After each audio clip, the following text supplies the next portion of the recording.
Querida familia de Minuto Cero y Radio, les doy la más cordial bienvenida a este jueves, su programa Inconsciencia, un universo saludable.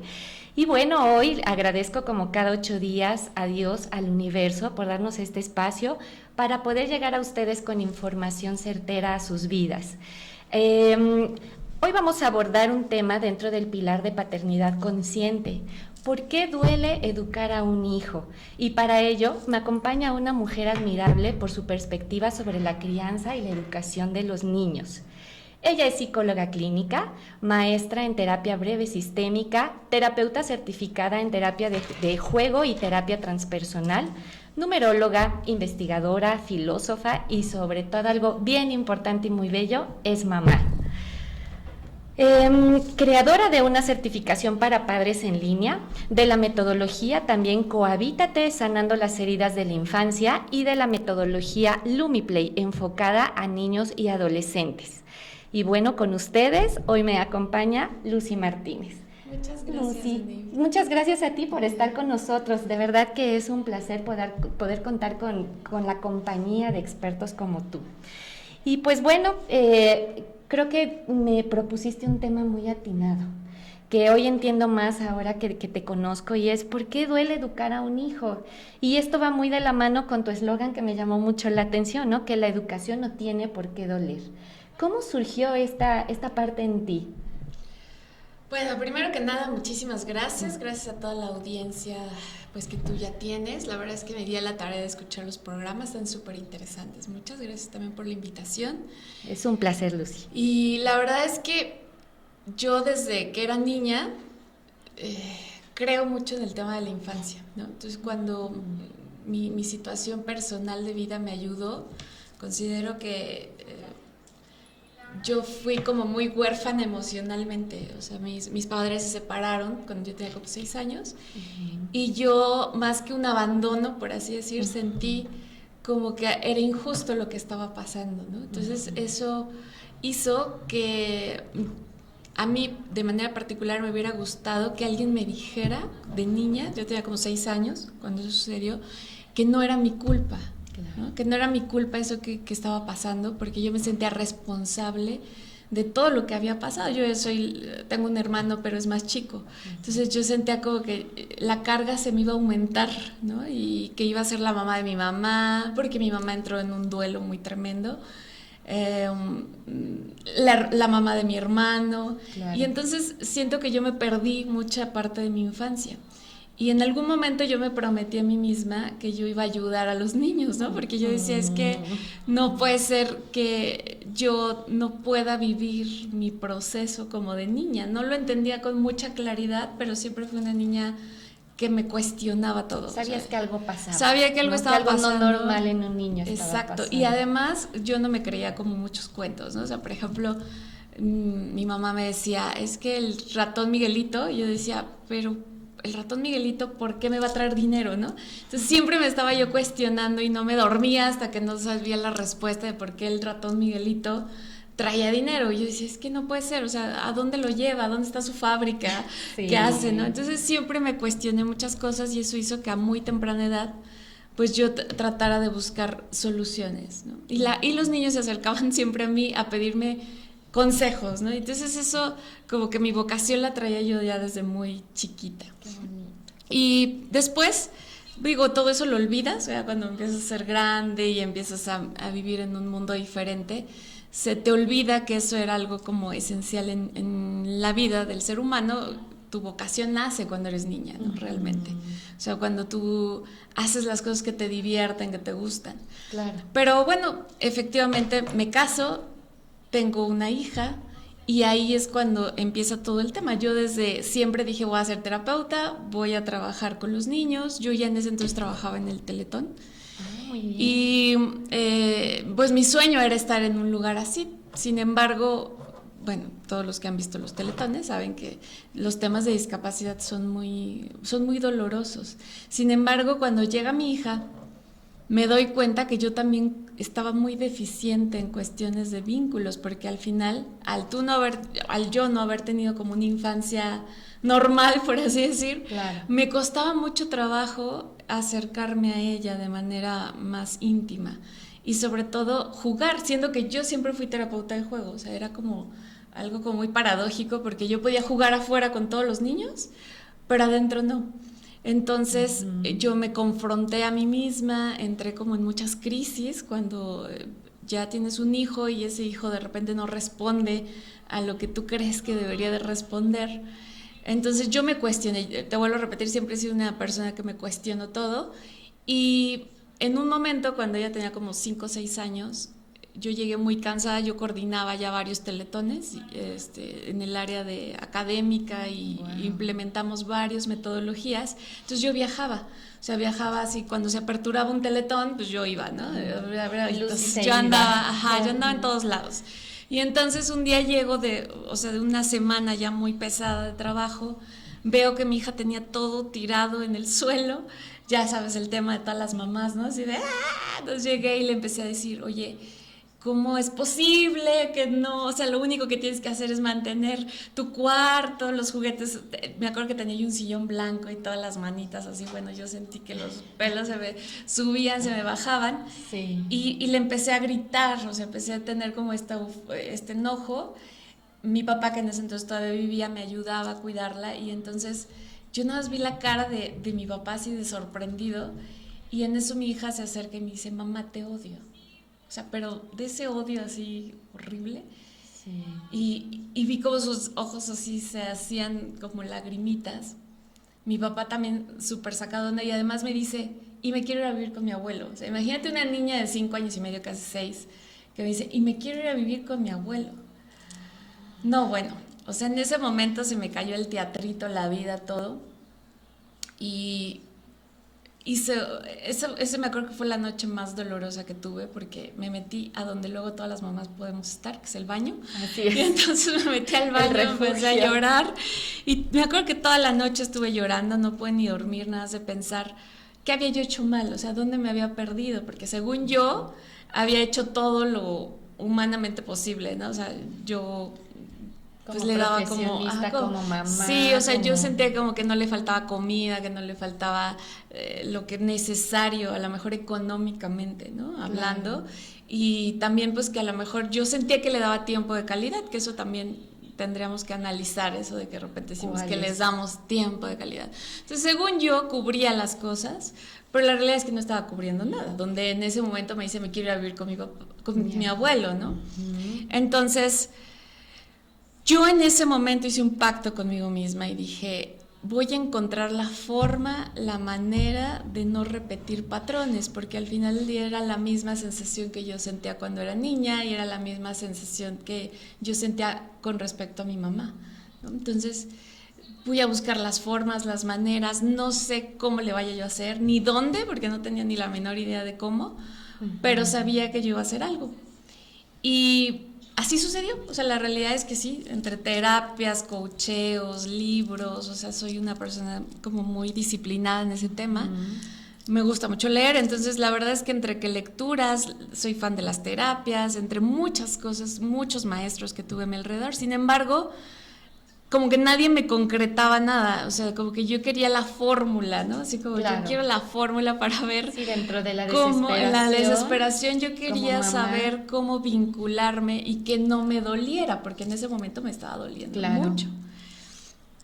Entonces yo misma empecé a hacer mi propia metodología, o sea, yo solita empecé a escribir, empecé por un diario, empecé a escribir lo que hacía, lo que no hacía, lo que sí me detonaba el dolor, lo que no me detonaba el dolor, y entonces empecé a trabajar en muchas técnicas, muchas formas, de todas las maneras, tanto psicológicas, espirituales, conductuales, y un día me mandan a llamar del colegio de mi hija, que tenía como unos 6 años más, ya iba en la primaria, o sea, estamos hablando de que iba a salir de sexto, y me dicen, la maestra me dice, oye, acabamos de tener una actividad el 10 de mayo y les pedimos a todos los niños que nos digan como 2 cualidades de sus mamás, ¿no? Para hacer una dinámica que estaban haciendo. Y si nos llamó la atención que tu hija dice, fue de las únicas, porque la mayoría de los niños decían, pues mi mamá es buena onda, pero casi siempre decían, es regañona, es gritona, se enoja,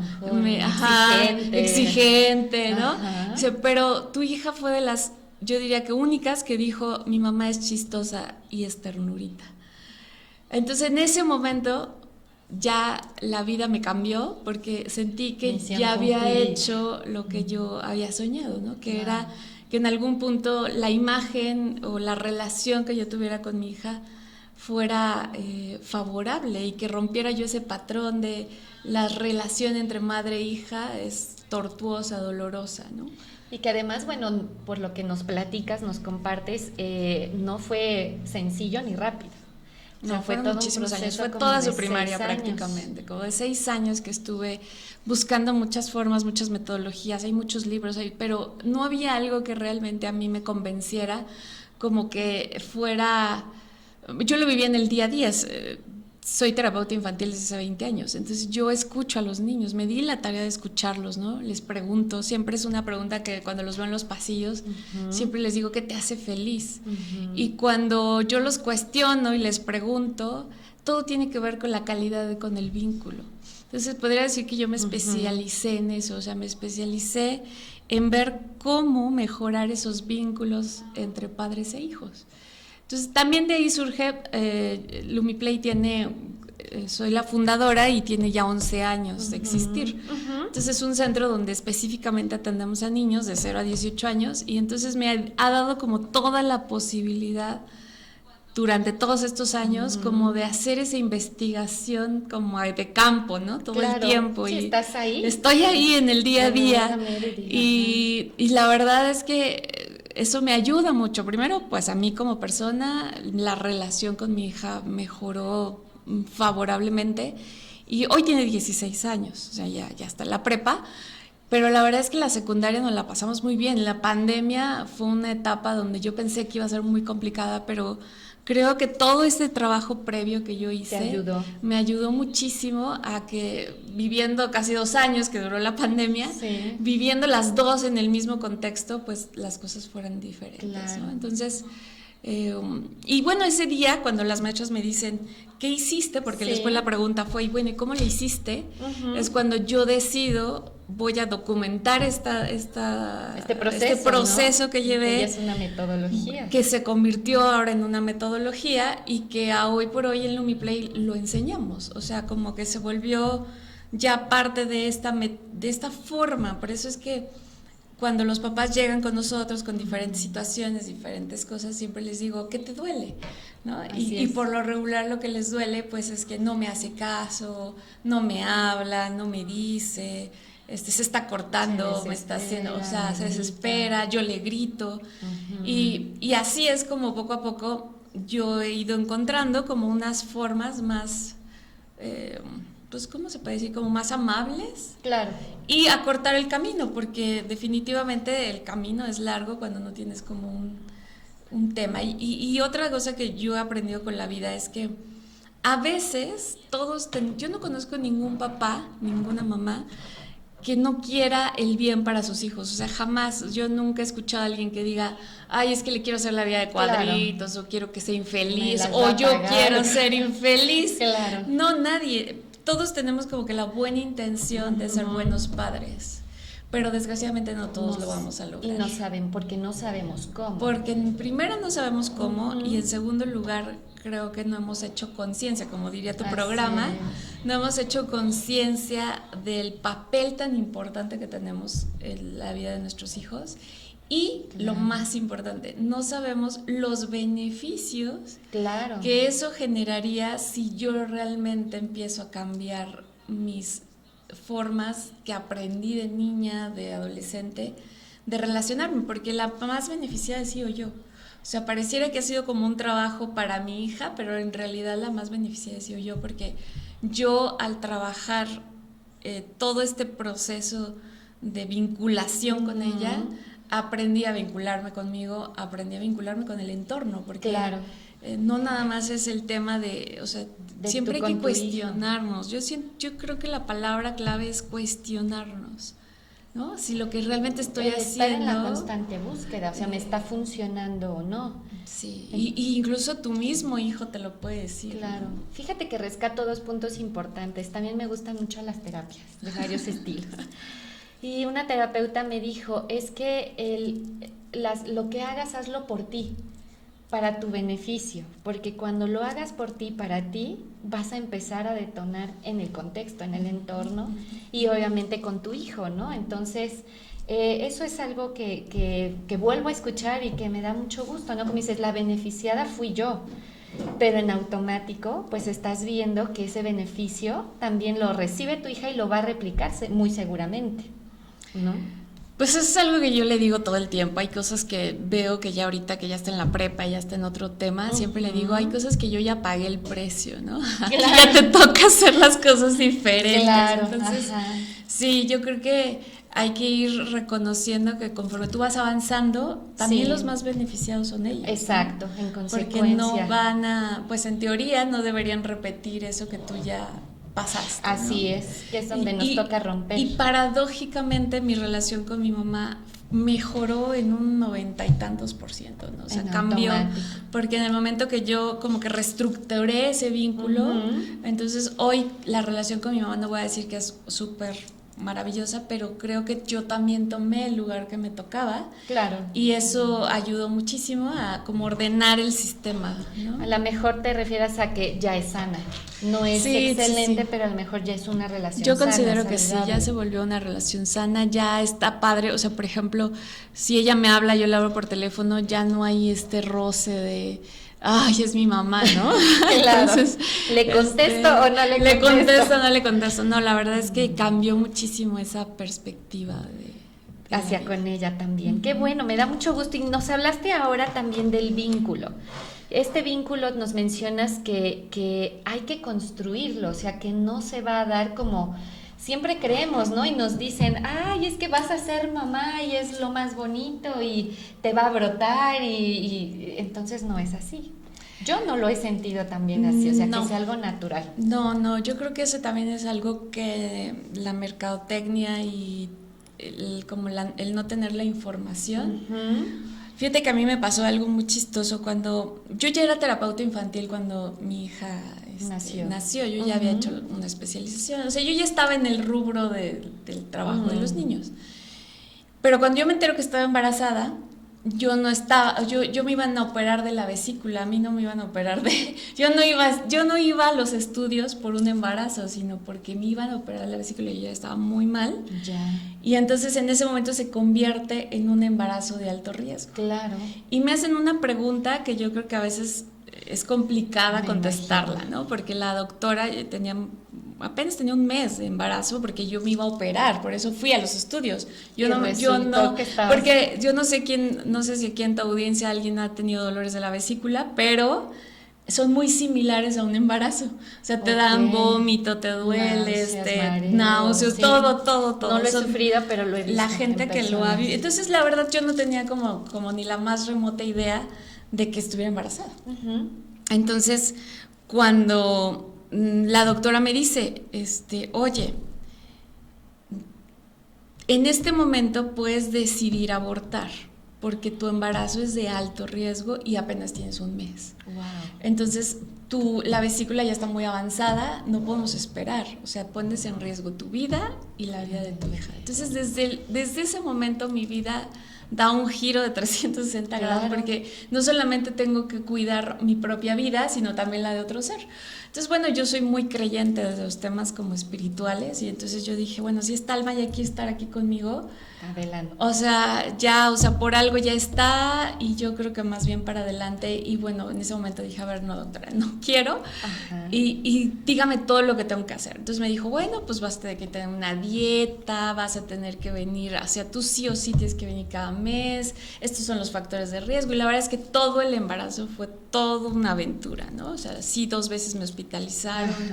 Yo no podía tomar analgésicos, entonces ya te imaginarás, entre los dolores del embarazo y entre los dolores de la vesícula, era una cosa de sufrir y sufrir. Yo no dejé de trabajar, y eso también complicaron mucho las cosas, porque no había quien me cubriera por el rango de responsabilidades que yo tenía. Además continuaste no tenía tus labores. quien cubriera esa responsabilidad. Entonces, bueno, pues decidí aventármelo así. No fue nada fácil.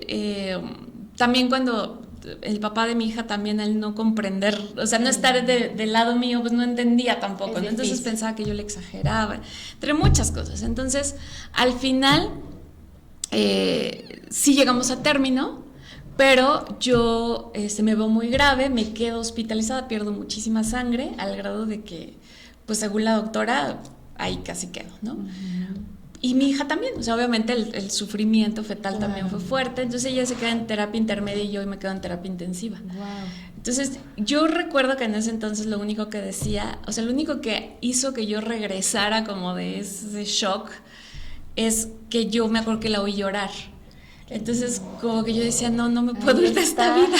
No me puedo ir de esta vida, porque dentro de mí yo decía, si ya las dos luchamos demasiado para estar vivas, porque creo que era más un tema de supervivencia, o sea, creo que las dos le batallamos durante 9 años mucho, yo creo que vale la pena quedarme a ver qué sigue, ¿no? Por supuesto. Y entonces, esa fue mi lucha interna.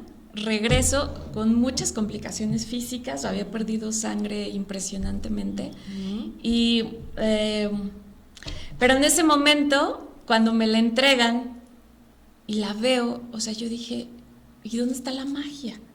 O sea, yo no sentí eso, o sea, yo sabía que teníamos que sobrevivir y yo estaba consciente de que habíamos luchado y todo, pero no sentí eso que veía en las películas. Me acuerdo que yo había leído un montón de libros donde decía, no, la maternidad es la cosa más maravillosa que existe y es una cosa que brillas y que casi llegan los angelitos y la magia, y la verdad es que yo no sentí nada. O sea, yo la vi y yo lo único que sabía es que tenía que sobrevivir yo primero para que ella sobreviviera, pero los dolores eran mucho más grandes. Por supuesto. Entonces yo me acuerdo que la vi y dije, bueno, pues qué bueno que está aquí, y la regresé a la enfermera, ¿no? Así de, ya llévensela porque no puedo ni con mi vida. Tengo que seguir, por supuesto. ¿No? Y entonces yo me acuerdo que la enfermera, digo, eso es como también algo muy común, ¿no? Que te dice, no, péguesela, dele de comer y téngala, y yo así de, por favor, yo decía, no puedo, porque, exacto, me dijo, porque se tiene que generar ese vínculo. Y yo le dije, pero es que ahorita yo no quiero ningún vínculo. O sea, yo lo que quiero es sobrevivir. No, y no fue nada sencillo. Entonces, la verdad es que obviamente sí lo hice, pero me costó mucho trabajo. Darle de comer me costó mucho trabajo. Pero a pesar de que yo ya le estaba dando de comer, no sentí nada. Entonces, como que sentí que todos los libros te habían engañado. Me habían engañado, ¿no? Me sentí engañada porque dije, no, es que no, así no funciona esto. Así es. Y pensé que yo era la única. La realidad es que dije, es que yo soy rara, entonces seguramente a mí es la única que me pasó. Después, cuando ya pasa todo el proceso, mi hija requirió terapia todo un año de rehabilitación porque sufrió una hemiparesia derecha. Y me acuerdo que también decían que yo estaba loca, ¿no? Te dedicas a eso y por eso estás loca. Pero no, la realidad es que yo sabía que cuando los niños tienen una afectación de esa manera, algo va a pasar, ¿no? O sea, si no lo atiendes. No, sí, claro, es un factor de riesgo. Por supuesto. ¿No? Cuando los niños se quedan en incubadoras, cuando su APGAR no está adecuado, cuando tú sabes que sufriste todo el embarazo, pues es como ilógico, pero a veces creo que nos gusta mucho este pensamiento mágico de pensar que no pasó nada. Y la realidad es que yo sí sabía que había pasado algo. Entonces yo la empiezo a llevar a terapia pese a que no me diagnostican nada. Y la empiezo a llevar, y con el tiempo me dijeron, sí, efectivamente, tiene hemiparesia derecha. Entonces, cuando ya la empiezo a llevar y veo todo el proceso, ahí en la sala de espera empiezo a preguntarles a las mamás, ¿no? Sí, oye, ¿y tú sentías o sea, cuando nació tu hija, sentiste como este vínculo así como padre? Y curiosamente, de 10 mamás, 9 me dijeron que no. Entonces me di cuenta que sí era un problema, ¿no? Claro. O sea, a trabajar en no muchas. Es un problema, o sea, sí es un problema. Y a pesar de que pues todo pareciera, porque todo el tema social, hasta te hacen un baby shower, todos así todo en torno a los niños, el contexto pareciera que es como mágico. La verdad es que no, yo no sentí nada. Y eso provoca que justamente la educación empieza a doler. Por supuesto. Porque entonces te empiezas a ser muy irritable, piensas que que te empiezas quitan a el tiempo. confrontar con situaciones que ni te imaginas. Así es. Y que por más que hayas leído, pues tampoco te lo hicieron ver así. No. Y una de las cosas que yo creo que debilita mucho la relación es cuando, si tú no tuviste una infancia, como fue mi caso, que me la tuve que brincar. O sea, infancia me refiero como al juego, de disfrutar, a que tú no tenías que, a que yo de manera particular no tenía que estar tomando decisiones, y yo empecé a tomar decisiones desde muy pequeña. Entonces yo decía, entra como una especie de emociones raras.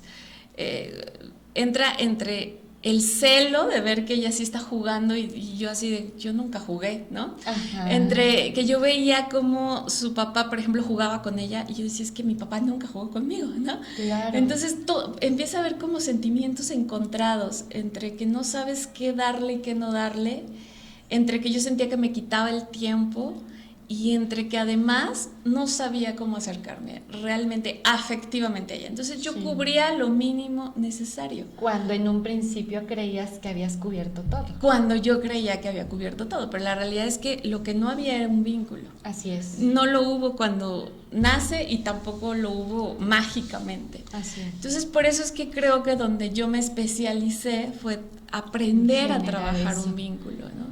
Y dinos algo, ¿ese vínculo es, el tenerlo o el carecerlo es indistinto de papá, mamá con niño, niña? Ay, muy buena pregunta. Mira, hay un autor que fue como el básico, el primero que yo empecé a trabajar, bueno, como a estudiar, ¿no? Ajá, porque en realidad creo que ya mi metodología tiene como un híbrido de muchas cosas, pero el primero que yo empecé a trabajar, y eso es como un tip para todos los que quieran empezar a trabajar en esto, el autor se llama John Bowlby. Okay. Él trabaja o él hizo investigaciones acerca del tipo de apegos que tenemos, ¿no? Los niños sí o sí tienen que tener un apego hacia sus padres. Mujer, hombre. Porque ¿no? lo necesitan. Lo necesitan. O sea, es el único sobrevivir. ser humano, Sí. y él lo explica en todas sus investigaciones que hizo, que necesita 18 años. Fíjate, o sea, los canguritos salen, o sea, 2-3 días y ya andan por ahí y se van, ¿no? Los caballos. Cualquier mamífero. Sí. El mamífero que necesita 18 años. El ser humano. Es el ser humano. Entonces, ¿por qué necesita 18 años? La explicación científica es porque la parte prefrontal del cerebro, que es la última que se desarrolla, se tarda de 18 a 21 años para terminar de afianzar. Y esa parte prefrontal del cerebro es prácticamente la que te da este tema de conciencia, de decir, si hago esto, me puede pasar esto. Por eso es que en cualquier tipo de técnica, dinámica o terapia, trabajas el lóbulo prefrontal. Así es, ¿no? Todo, o sea, nosotros la terapia como tal, lo que hace es como un poco sustituir o apoyar esta parte que los niños no la desarrollan, todavía no la tienen. Por mucho que tú quieras que digas, ay, es que es muy maduro, no va a ser maduro, está imitando cosas, pero no puede ser maduro porque ni siquiera cuenta con las estructuras mentales. Sí, claro. ¿Sí? Ajá. Entonces, este autor, John Bowlby, lo que explica es que hay diferentes tipos de apego. Apego seguro, apego evitativo, ¿sí? Apego ansioso. Entonces, sí se va a generar un tipo de apego porque se tiene que generar. O sea, el niño tiene que generar esta conexión incluso pegajosa, por así decir, con los padres, porque tú tomas por verdad todo lo que te dicen. ¿No? O sea, eso sí, es que somos su primer fuente de conocimiento y de apego. Entonces, de por eso digo que es como muy importante saber la responsabilidad que tenemos. Y entonces este autor hizo varios experimentos. Entre el experimento que hacía, o uno de los que lo hizo famoso, es que metía a una mamá con su hijo a un cuarto, así como el que estamos aquí, les ponía juegos, ¿sí? Así como muchos juguetes, juegos, y sacaba a la mamá. O sea, y veíamos cómo, bueno, ahí en su experimento se veía cómo el niño, cuando la mamá regresaba, ¿qué hacía? ¿No? Bueno, para empezar, cuando se salía. Claro. Entonces se salía y entonces el niño empezaba a llorar mucho. Y luego... niños pequeños, sí, todo esto era como en un contexto de niños pequeños, porque ese apego se genera entre los 0 y los 3 años, más o menos. Entonces eso era el rango. Y entonces, cuando la mamá regresaba, pasaba como algunos efectos en algunos niños. Entonces, dentro de lo que él midió es que había un apego evitativo, es decir, cuando la mamá llegaba, el niño se alegraba, pero al mismo también la rechazaba. Porque era como por enojo, porque es como me dejaste y yo me quedé llorando mucho tiempo, ¿no? Entonces ese apego se le puede llamar como ambivalente, porque el niño sí sabe que eres su fuente de apego, pero también no le cae tan bien que te hayas ido y la hayas dejado, ¿no? Entonces esos estilos de apego, si tú no los vas observando, el niño los va generando como una verdad absoluta y piensa que así se tiene que relacionar con el mundo. El apego inseguro es cuando, pese a que la mamá se fue, se la pasa llorando, la mamá regresaba y seguía llorando. Claro. ¿No? O sea, el niño no había manera de consolarlo. Y el apego sano es cuando el niño, pese a que la mamá se iba, el niño lo que hacía es que exploraba el ambiente. Y cuando llegaba la mamá, la veía, la abrazaba, pero él regresaba a explorar el ambiente. Entonces, toda esa investigación está... todo está en inglés, pero la verdad es que está muy, muy interesante. Hay algunas cosas en español, pero creo que a partir de ahí explica por qué nosotros, a la hora de vincularnos, el primer apego tiene que ser la mamá.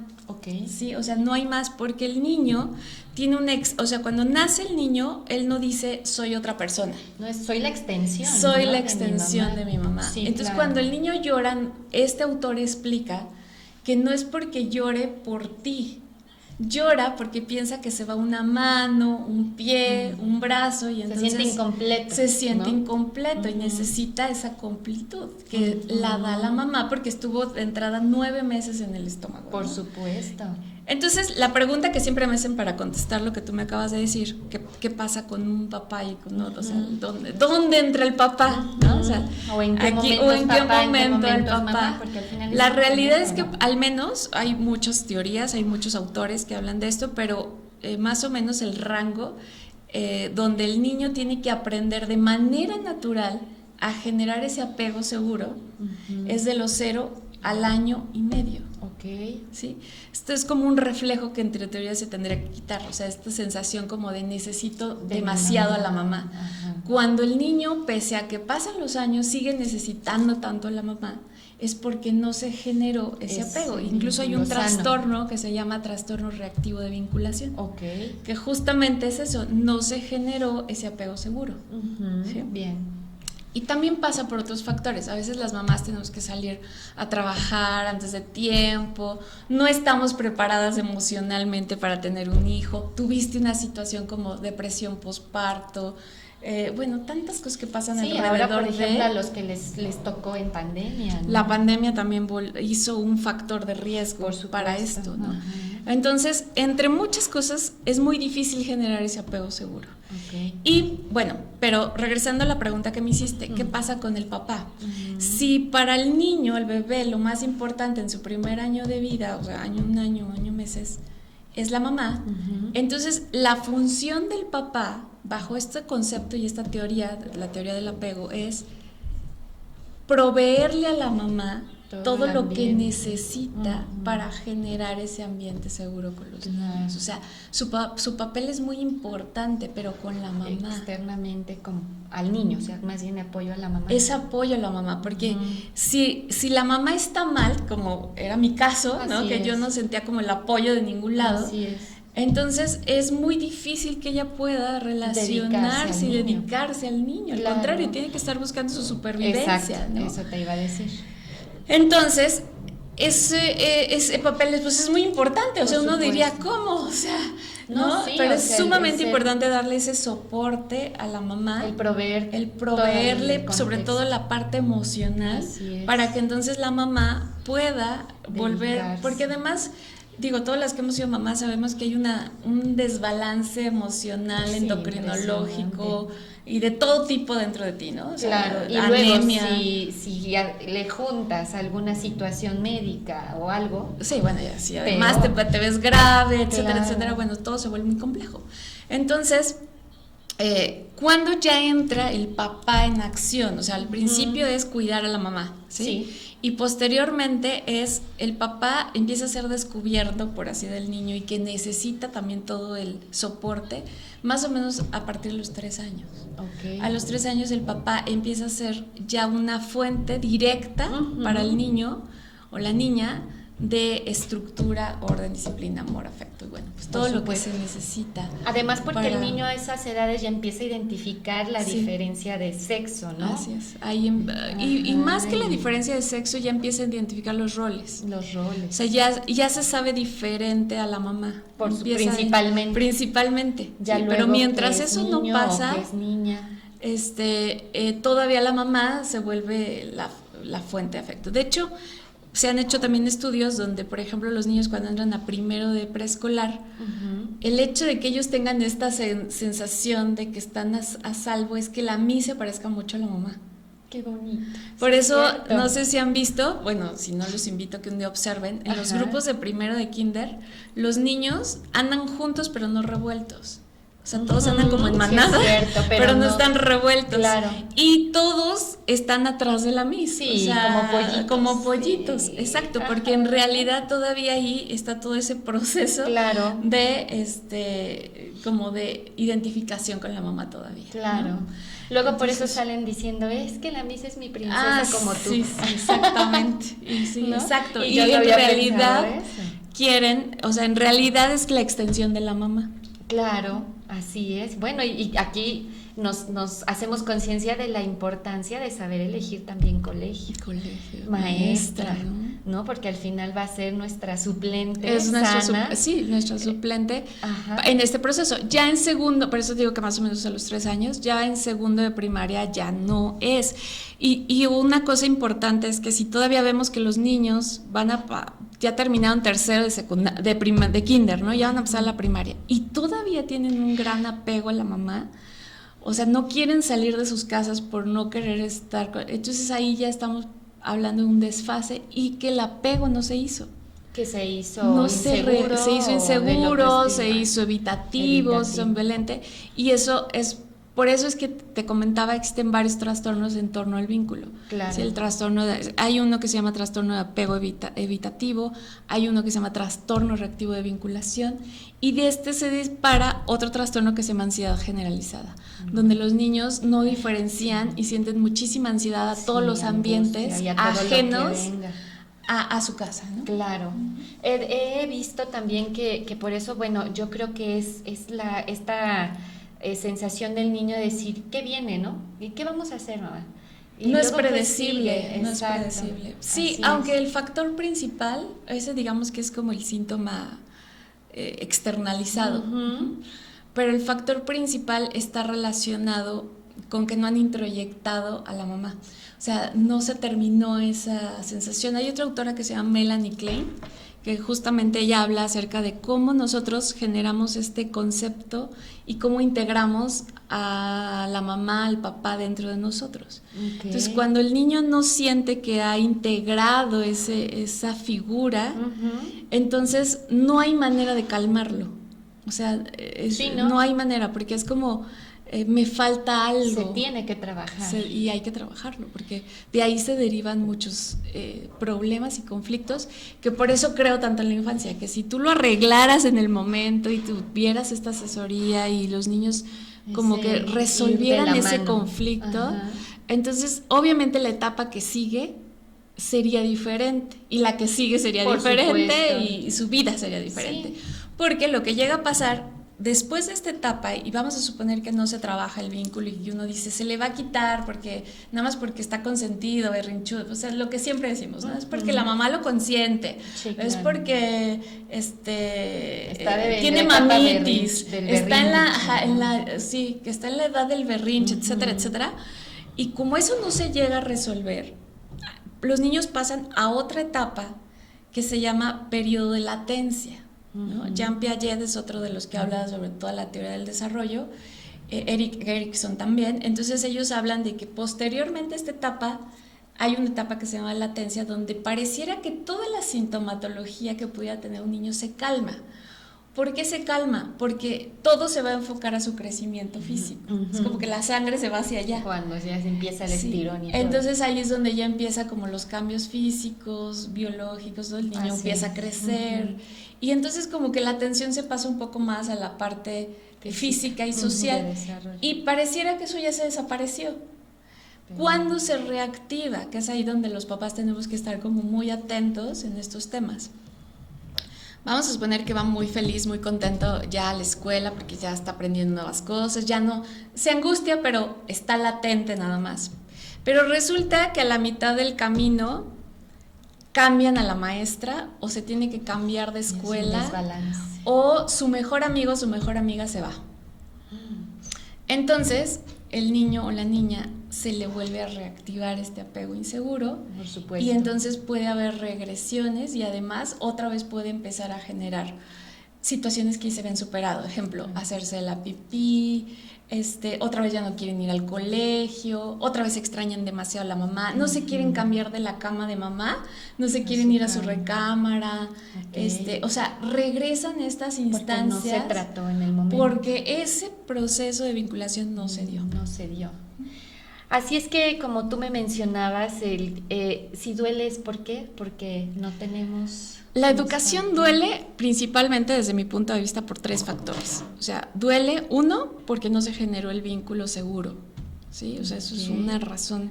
Digamos que ese es uno de los orígenes. Ajá. Duele porque yo no me he capacitado, no me he preparado. O sea, fíjate, eso es otra cosa que yo siempre cuestiono a la mayoría de los papás. Les digo, sí, para, no sé, escribir en la computadora, hacer un programa, bueno, te metes a cursos, lees, haces, como ¿no? Publicar en redes sociales. Ajá, o sea, todo para tu misma profesión, ¿no? O sea, claro. ¿Cuántos años te tardas en estudiar, en hacer? Y aparte sigues actualizándote. Y como que es un tema de nunca acabar, ¿no?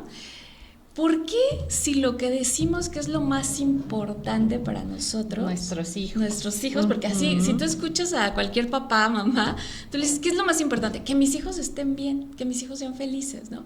¿Por qué si nosotros decimos que ellos son los más importantes, por qué no nos educamos? O sea, a mí a veces eso no alcanzo a entender, no me hace clic, ¿no? Porque cuando yo a los papás, por ejemplo, allá en Lumiplay les decimos, es que tienen que entrar a la metodología, a la certificación, porque no es opcional, eso es parte del programa. No entran, no van, no participan. Entonces, o sea, siempre es un cuestionamiento que todavía no alcanzo a comprender, porque yo digo, ¿cómo queremos que nos salga o sea, queremos tener hijos felices, fuertes, resilientes, ¿no? Tener un buen vínculo, conectar, llevarme bien, que mi hijo me haga caso a la primera, ¿no? Que yo no tenga que estar como trabajando con sus berrinches todo el tiempo. Pero pues si no me he preparado, o sea, en ningún momento he buscado hacer las cosas diferentes. Así es. Solamente, y por ejemplo yo lo veo, o sea, todo requiere una preparación. Si queremos ser una buena pareja, vamos a tenerle que entrar a estudiar. Así es. O sea, no es así como, tienes que estudiar a la persona, te tienen que estudiar a ti, y además tenemos que aprender a ser pareja, ¿no? Sí. Pero eso como que parecía que todavía lo tenemos claro. En el tema de los hijos, no. Qué triste. Lo damos por hecho. Así es, y eso es muy triste porque pues al final estamos creando una vida que después ni siquiera vamos a estar para acompañarla todo el tiempo, ¿no? Y que tendrán que ir viendo de dónde sacar los elementos para ir sobreviviendo muchas veces o reparando los que sí entran en una conciencia, ¿no? Y como también bien nos dicen, o sea, quieres que un resultado diferente, pues haz las cosas diferentes. Sí, creemos que haciendo más de lo mismo me va a dar un resultado diferente. Si le grito más, si lo castigo más, si le quito el iPad más, y me va a empezar a dar como resultados diferentes. La realidad es que no. Y cuando la relación nos está dando, cuando estás teniendo muchos conflictos para educarlo, entonces hay que cuestionarnos que los que nos está faltando metodología, los que nos está faltando educarnos, también es nosotros, ¿no? Por supuesto. Entonces creo que el vínculo no se da, por el tema del apego, o sea, no se genera un apego seguro. 2, no me he educado como padre o madre, o sea, no me he puesto a trabajar en el tema de ver cuáles son mis temas, ¿no? Que estoy reflejando ahí. Y 3, considero que mucho tiene que ver por el desconocimiento de quién es la otra persona. Como papás tenemos muchas expectativas. Exacto. Y tu hijo puede tener un temperamento completamente diferente al tuyo. Y entonces tú quieres que reaccione como tú.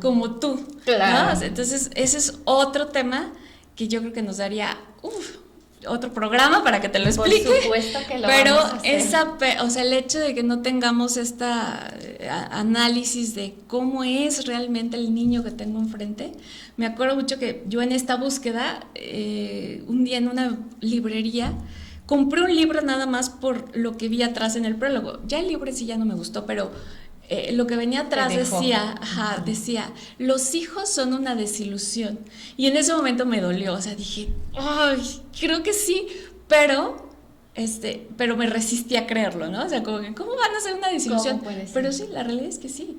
O sea, tus hijos no son nada de lo que tú crees, esperas, que tú esperas de ellos, ¿no? Claro, es que es eso, o sea, nos hacemos una expectativa como del resto de las personas que están a nuestro alrededor. Y cuando no los dejamos ser, ni admiramos su ser. Exacto. ¿No? Y no respetamos su ser. Claro. Porque cuando tú ya aprendes a conocer a las personas, aprendes también a conocer sus ritmos, ¿no? Así es. Entonces, bueno, ese es todo un tema que ya no me quiero desviar porque si no vamos a acabar. Y mira que está muy interesante. Normalmente hacemos pausa, pero la verdad es que tenemos personas viéndonos. Y creo que el tema da para mucho, estamos por terminar y hay que aprovecharlo. Este vínculo, entonces, ¿cómo se puede construir? Algunos tips que le puedas dar a la audiencia, breves, que digas cortos, pero pueden empezar por esto. Bueno, primero, o sea, el título del día de hoy era la educación, ¿no? O sea, la educación duele y hay que buscar la manera de que no duela, ¿no? Yo creo que ese es lo primero que yo invitaría a la audiencia.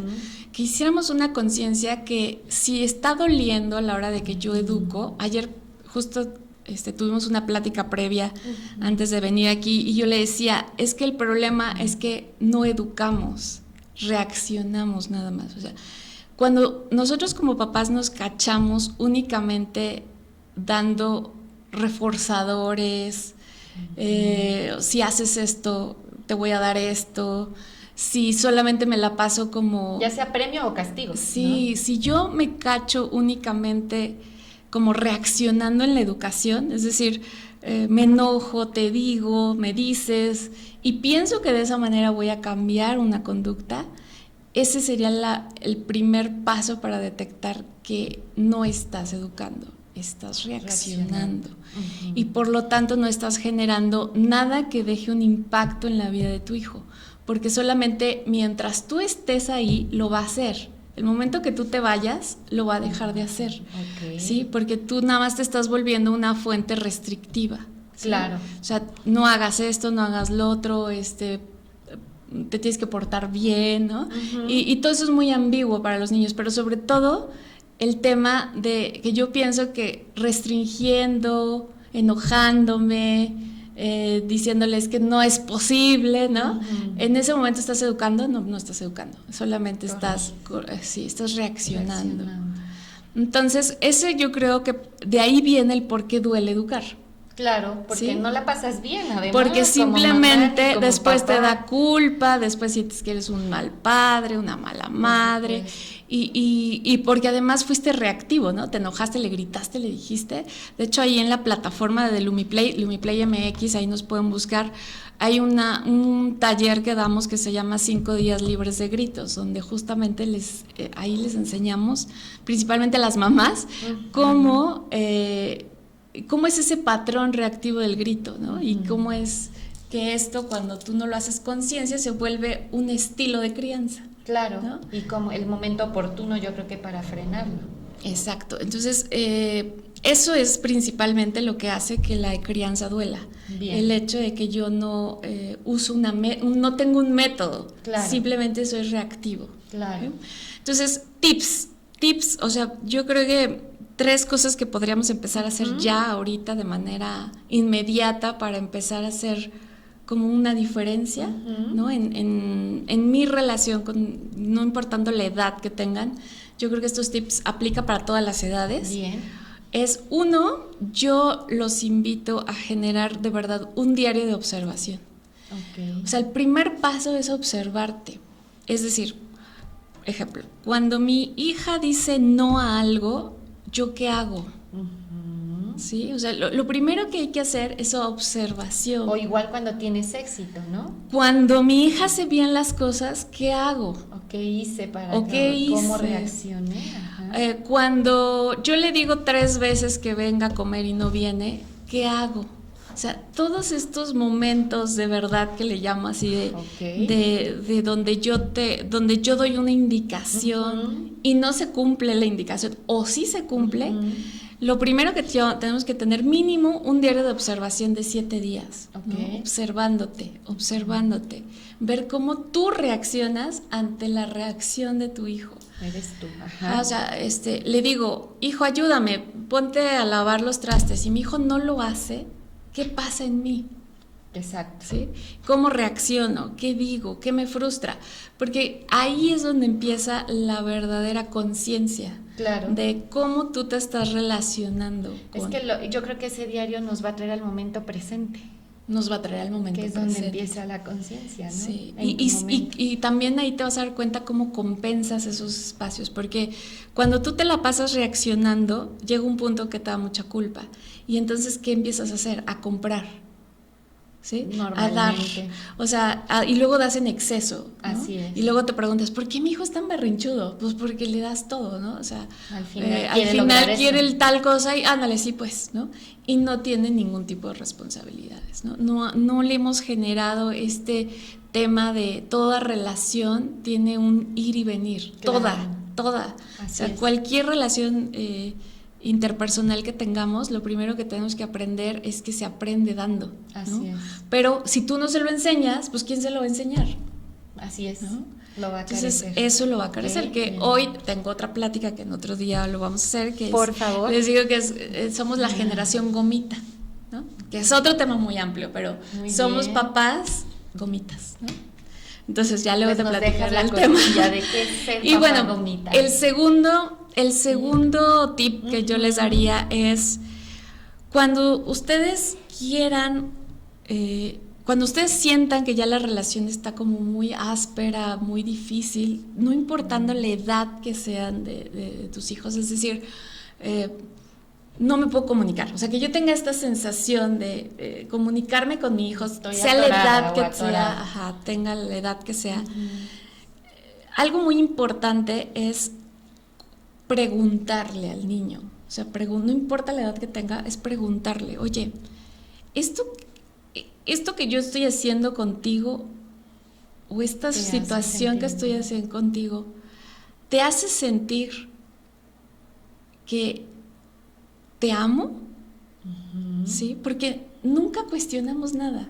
Claro. O sea, todo lo damos por hecho. Como dices, ¿no? O sea, de verdad. Falta cuestionarnos en todos los sentidos. En todo. Y también decirle al niño, porque una pregunta que yo siempre les hago a los niños, independientemente de que monitoreamos que vayan bien, es ¿cómo te das cuenta que tus papás te aman? ¿Sí? Y nada que ver con lo que el papá a veces tiene una concepción, claro. ¿no? Porque los papás decimos, es que le compro su lechita Santa Clara, ¿no? O le hago, no sé, lo llevo a tal mejor colegio, le doy todo, o sea, sí, pero ¿tu hijo siente que con eso lo amas? O sea, claro. Porque yo puedo vivir en la fantasía. A veces, pero yo creo que una de las respuestas que siempre me dicen, o sea, digo, hay una variabilidad, ¿no? Pero la número 1 es que mi papá juega conmigo. Exacto. Sí, y jugar no nada más es como de, bueno, vamos a jugar PlayStation, ¿no? Los dos, no, o sea, juega, está ahí, claro. ¿no? Entonces, la verdad es que jugar con un niño no está tan sencillo. Cuando además, tú sientes que es pérdida de tiempo, ¿no? Claro, ¿no? Y además porque va cambiando esa forma de juego conforme van creciendo, ¿no? Es realmente generar una maestría para poder aprender a jugar con un niño conforme va creciendo. Así es, sí. Okay. Entonces, eso sería como un tip, ¿no? Tú preguntarle si la forma en la que tú te estás relacionando con él le está llegando el amor. Le está haciendo sentir que lo amas. Así como nos hacen esta terapia de las parejas, ¿no? Que te dicen, pregúntale al otro cuál es su lenguaje del amor, claro. ¿no? Así aquí habría que preguntarle a los niños, ¿estoy lo que yo estoy dando te está llegando, o más bien yo creo que lo que te estoy dando es lo correcto, ¿no? Porque a lo mejor a mí me hubiera gustado que me lo dieran, pero no necesariamente el otro tiene que responder de esa manera. Así ¿no? es. Y eso pues te va a dar todo un panorama. Y 3, una de las partes de nuestra metodología que nosotros utilizamos mucho es que nosotros, desde que llegan los niños ante cualquier evento que tengamos, taller de verano, curso, campamento, talleres que tenemos de SCT, por ejemplo, los viernes cuando los niños no van a la escuela, o los propios programas terapéuticos que tenemos, entra de base nosotros trabajar con los niños la responsabilidad, ¿no? O sea, yo siempre invito a los papás a que hagan una reflexión al respecto, o sea, que no les condicionemos todo, o sea, el tema de si te portas bien, te voy a dar tal cosa, te voy a dar más internet, el teléfono que tú quieres, más juegos, o sea, es más bien, nadie te hace nada. Tú eres responsable, ¿no? Que le enseñemos a los niños a elegir desde chiquitos. A ver, si tú eliges que yo te regañe, es porque estás eligiendo no hacer lo que te pedí. Exacto. ¿Sí? Entonces tú estás eligiendo eso, no, nadie te lo está dando. Si tú eliges que la maestra te mande un reporte en la libreta, es porque tú elegiste no hacer la tarea. O sea, es tu elección. Claro. Entonces, enseñarle a los niños desde chiquitos que ellos toman pequeñas decisiones todo el tiempo y que ellos son los que empiezan a decidir cómo quieres que nos empecemos a relacionar con ellos, ¿no? O sea, tú estás siendo partícipe de tu vida y entonces en esa participación te toca saber elegir también. Por supuesto. Bueno, y eso les da un sentido de pertenencia a todo, ¿no? A la sociedad, a la familia, a la escuela, a todo. Y de correspondencia, porque insisto, todo vínculo requiere un intercambio. Claro. Entonces, cuando a veces eso no les enseñamos a los niños, entonces dicen, mi mamá me hace, mi mamá me regaña, mi papá me hace, mi papá no me quiere, ¿no? Mi papá se enoja. Pues sí, pero como ¿por qué se enoja, no? Claro. Tendríamos que, volvemos a ayudarles a hacer una experiencia crítica de lo que viven. Muy bien, pues muchas gracias, Luciana, por esta aportación. Como podemos ver, creo que LumiPlay, del cual eres una digna representante y fundadora, es integral, porque nos puede apoyar como individuos, papás individuos, a sanar nuestro niño interior, a trabajarlo, para después trabajarlo como pareja y de padres, ¿no? Entonces, eso me encanta, que en el centro podemos encontrar esa ayuda integral, como pues te has dado a la tarea de crear, ¿no? Y esto a través de las metodologías y las certificaciones y pues ya de los talleres directo para los niños. Así es que, ¿dónde te podemos encontrar, la audiencia? ¿Dónde puede acudir con ustedes, por favor? Estamos en la calle de Rogerio Meraz, 214, en la colonia Centro, aquí en Pachuca, Hidalgo. Ahí estamos, ¿no? Dice afuera LumiPlay, pero también en todas nuestras redes. Estamos en TikTok, Instagram, todas las redes, en YouTube, y nos pueden encontrar como lumiplay.mx.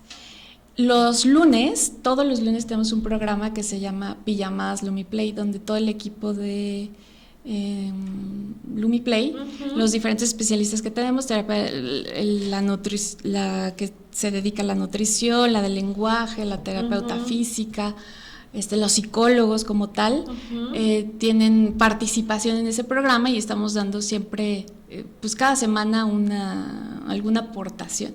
Y los martes yo tengo un programa que se llama Te Dalai, donde justamente pues doy algunos tips, consejos en la página oficial de LumiPlay, y también a mí me pueden encontrar como Lucy Martínez Especialista, y ahí van a ver también toda la variabilidad que tenemos de programación gratuita. Entonces, la pijamada y los lunes, los lunes es a las 6, y Te Dalai es en mis redes sociales. También otra de las cosas que nos pueden contactar para conocernos es que en todas las vacaciones que los niños tienen, todas, desde cuando es cuaresma, verano, invierno. Sí, en invierno también tenemos. Y trabajamos talleres, ¿no? O sea, aunque no son cursos de verano como tal, porque luego creemos como que es, bueno, sí, lo voy a meter a los cursos de verano, y nos comparan con un curso de verano. La realidad es que sí lo hacemos en verano, o sí lo hacemos en cuaresma, o sí lo hacemos, sí, pero nuestros talleres son 100% terapéuticos, o sea, están como camuflajeados, como cuando tú le metes... Un trabajo. Hay un trabajo que se hace, ¿no? O sea, el niño tiene que salir hablando de sus emociones, tiene que salir, no nada más divertido, porque obviamente todos somos terapeutas de juego, pero no solamente contento, sino además tiene que salir con un trabajo interno, ¿no? Reflexivo, por lo menos le tiene que cambiar un poco el panorama de lo que está viviendo, y como la garantía que nosotros tenemos es que tiene que salir hablando de sus emociones, ¿no? Así es. De este cuestionamiento de decir, esto que siento me está llevando a hacer esto. Claro. ¿Y cuáles son las ventajas? Bueno, pues que si se siente bulleado, ya no va a sentirse bulleado, ¿no? Y puede aprender a poner límites. O sea, ya es como darle una vitamina para eso. Si siente que a lo mejor no puede controlar su ira, porque así llegan los niños, ¿no? Es que yo no puedo controlar la ira. Bueno, ahí lo aprende, ¿no? Bueno, yo lo viví. Soy mamá Lumi Play y lo viví con mi hijo, que enfrentaba miedo a lo nuevo. Y justo lo proyectó en el primer curso al que entró, y ahora dice, es que es como Lumi Play, mamá, ya lo puedo superar, ya no tengo miedo a lo nuevo, ¿no? Hay que probar. Entonces sí, se van trabajando emociones, y la verdad es que pues ya nos estamos preparando, ¿no? Entonces para este verano. Sí, este verano vamos a tener un curso, 3 semanas vamos a estar, y también para los adolescentes nos los llevamos a un campamento. Este campamento también es 100% terapéutico. Digamos que sí está como muy divertido, porque buscamos que el lugar sea divertido, pero el objetivo principal ahorita, lo que estamos haciendo con los adolescentes, primero es que no hay señal allá, ¿no? Entonces es un factor sorpresa. Y entonces no hay señal, y eso hace que sí o sí tengan que integrarse y vivir la experiencia desde otro tema, ¿no? O sea, oye, ¿y ese trabajo también es para los papás? El trabajo bueno, nosotros obviamente sí tenemos comunicación con los papás, pero al final el papá con el niño no. Entonces, porque les mandamos fotos y todo el tema, y la verdad es que el lugar lo pueden ir a visitar, está súper seguro, siempre lo hacemos ahí, pero el hecho de que también el niño valore, porque el adolescente hoy le falta mucho valorar. Así es. Entonces, que valore su cama, que valore su plato que le servimos, ¿no? Que parece restaurante. ¿No quieres esto? Pues te doy esto. Exacto. Y te, ¿no?